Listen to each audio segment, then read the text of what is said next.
के दिन मध्याह्न का समय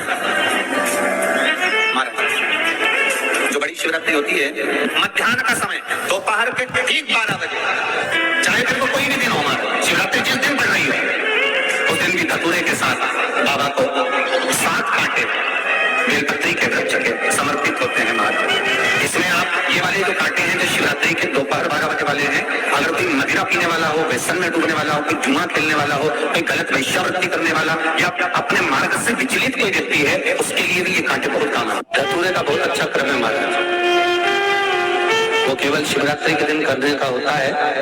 कहते हैं जिसका व्यापार ना चले, व्यवसाय ना चल रहा हो, बहुत ज्यादा कष्ट में जीवन निकल रहा हो और बहुत ही ज्यादा तकलीफ हो रही हो, तो धतूरे को हल्दी में डुबोकर शंकर भगवान को शिवरात्रि के दिन रात को 12 बजे समर्पित करें।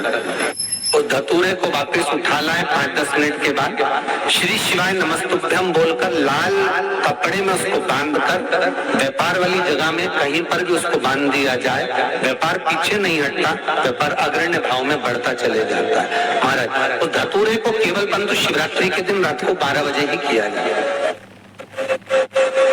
हल्दी में डुबोना पड़ता है। केवल 3 दिन ऐसे रहेंगे, 3 बार ऐसे रहेंगे, 3 तिथियां ऐसी रहेंगी, 3 समय ऐसा रहेगा जिस समय पर तेरे द्वारा निर्मित शूल को भी शिव धारण करेगा और जगत का कल्याण करेगा।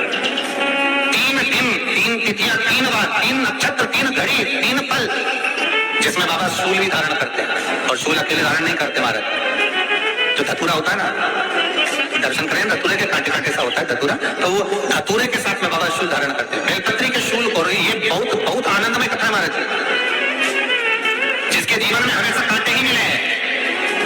बेटी बड़ी हुई तो घर में मायके में दुख देखा, और मायके से गई ससुराल में तो ससुराल में दुख देखा, ससुराल में भी दुख देखने के बाद में भी पति को बहुत कुछ काम खुलवाया, बहुत धंधे खुलवाए, नौकरी लगवाई, पर वो पति बार बार छोड़ कर आ गया, बार बार तकलीफ भोग रहा है, बार बार कष्ट भोग रहा है। फिर थोड़े दिन काम करता है, थोड़े दिन छूट जाता है, फिर व्यापार में बढ़ता है, फिर छूट जाता है, फिर कोई दुकान खुल गई, थोड़ी दिन अच्छी चली, फिर वापस वहीं घर पर आकर बैठ गया, अर्थात उसके जीवन में वो शूलता चल रही है। तो बाबा देवादिदेव महादेव कहते हैं कि 3 घड़ी, 3 पल, 3 नक्षत्र, 3 समय, 3 दिन में जो शूल मुझे समर्पित करता है उसके जीवन से मैं शूल हटा देता हूं। वो 3 दिन लिखे स्कंद पुराण।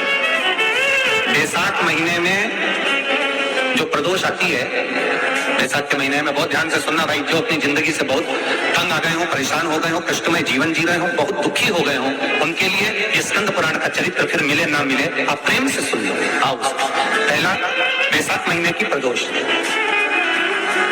चाहे वो शनिचरी प्रदोष हो, चाहे रविवार की हो, सोमवार की हो, मंगल की हो, बुधवार की हो, गुरुवार की हो, शुक्रवार की हो, शनिवार की हो, कोई भी वार की हो, पर बैसाख महीने की प्रदोष, प्रदोष काल में शाम का समय सूर्य डूब रहा हो, बस डूबा ही हो, और उस समय पर सूर्य के डूबन के तुरंत बाद बाबा को धतूरे के साथ में बेलपत्री ना चढ़ाते हुए बेलपत्री के वृक्ष के 7 कांटे बाबा के शिवलिंग पर समर्पित करे जाते हैं महाराज, अपनी जिंदगी में अड़चनों को हटाने के लिए। फिर आप जिस व्यापार में उतरे, जिस व्यवसाय में उतरे, जिस नौकरी में उतरे, आप दिल से करें, आपको तरक्की मिलेगी, आप हार नहीं सकते, नीचे नहीं आ सकते, उन्नति पर ही चढ़ेंगे। शिवरात्रि के दिन मध्याह्न का समय महाराज, जो बड़ी शिवरात्रि होती है माघ की, बड़ी शिवरात्रि के अंतर्गत मध्याह्न का समय दोपहर के ठीक 12 बजे, चाहे फिर वो कोई भी दिन हो, हमारा शिवरात्रि जिस दिन पड़ रही है उस दिन भी धतूरे के साथ बाबा को 7 कांटे बेलपत्री के वृक्ष के समर्पित होते हैं महाराज। इसमें आप ये वाले जो कांटे हैं जो शिवरात्रि के दोपहर 12 बजे वाले हैं, अगर कोई मदिरा पीने वाला हो, व्यसन में डूबने वाला हो, कोई जुआ खेलने वाला हो, कोई गलत वैश्यावृत्ति करने वाला या अपने मार्ग से विचलित कोई व्यक्ति है, उसके लिए भी ये कांटे बहुत काम आते हैं। पार्वती, तेरे द्वारा तेरे नयन अश्रु से जो प्रगटा हुआ बेल का वृक्ष है, द्वितीय शूल मैं वहां धारण करता हूं, तृतीय शूल, तीसरा शूल जो वर्णन करा गया। श्रावण के महीने का जो दूसरा सोमवार होता है, उस दूसरे सोमवार में रात्रि के समय पर, अर्थात शास्त्र अब घड़ी और पल का स्मरण करेंगे तो रात्रि के बजेंगे 10 से 12 बजे, 10 से 12 के बीच धतूरे के साथ बाबा को शूल समर्पित होता है। ये भी हमारी बांधाओं को, हमारी तकलीफों को, व्यापार व्यवसाय के लिए, नौकरी सर्विस के लिए, बहुत सारे एग्जाम में आप बैठ लिए, गवर्नमेंट एग्जाम के लिए बैठ लिए, नहीं हो रहा कि 3 बार मेरे शंकर को बेलपत्री के वृक्ष के फूल समर्पित होते हैं, उसका आनंद पाना। अगर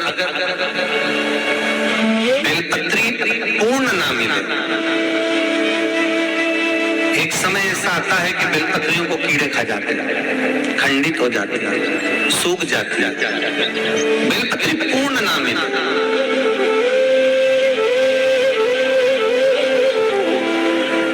तो क्या हम खंडित बेलपत्री भी शंकर को समर्पित कर सकते हैं?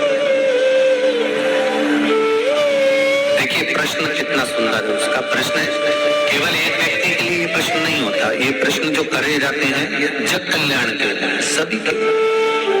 मान लो अगर बेलपत्री साबुत नहीं है, बेलपत्री कहीं कीड़ा खा गया, कहीं बेलपत्री खंडित हो गई, कहीं बेलपत्री में कुछ तकलीफ है, मान लो कीड़ा हो गया या कुछ हो गया और वो खंडित है, तो क्या हम उसको ना चढ़ाएं कि चढ़ाएं? और बेलपत्री मिल ही नहीं रही और बेलपत्र हमें प्राप्त ही नहीं हो। ऐसी दशा में हम क्या कर सकते? तो शिव महापुराण की कथा कहती है, ये भी जरूरी नहीं है कि आप बेलपत्र समर्पित करें।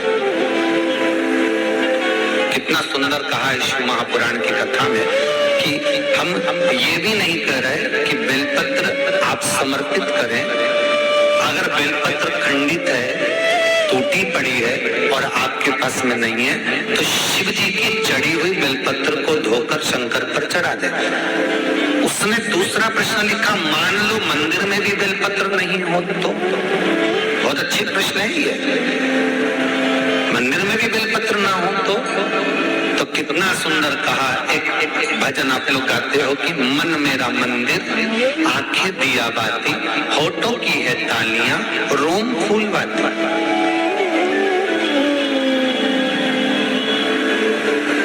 शिव महापुराण की कथा कहती है, मान लो अगर ऐसे समय पर बेलपत्र नहीं है तो महाराज भगवान शंकर के शिवलिंग का दर्शन कर अपनी ये 3 उंगलियां शिव जी के शिवलिंग को समर्पित करो। कितनी उंगलियां? जम के बोलिए। 3 उंगलियां शंकर के शिवलिंग को समर्पित करिए और बाबा से निवेदन करिए, इसको हमारा बेलपत्र का भाव मानकर आप स्वीकार करिए। ओम नमः शिवाय, श्री शिवाय नमस्तुभ्यम या मां मृत्युंजय का जाप करते हुए, गौरी शंकर का स्मरण करते हुए हाथ का स्पर्श कर बाबा को नमन करो, प्रणाम करो। बाबा उस बेलपत्र को भी स्वीकार कर लेता है। बाबा उस बेलपत्र, यहाँ तो कितना शिव महापुराण के अंतर्गत एक लिंग पुराण है। लिंग पुराण के अंतर्गत वर्णन आता है कि आप अगर आपके पास में शिवलिंग भी नहीं है, आप किसी नदी में स्नान कर रहे हो, तो अपने अंगुष्ठ को आगे कर आप उस पर भी जल चढ़ा सकते हो। भगवान शंकर उसको भी स्वीकार करता है। आप किसी नदी का कंकर उठाकर अपने हथेली में रखकर उसको भी जल चढ़ा सकते हो। भगवान उसको भी स्वीकार करता है। भगवान उसको भी ग्रहण कर लेता है, भगवान उसको भी स्वीकार करता है।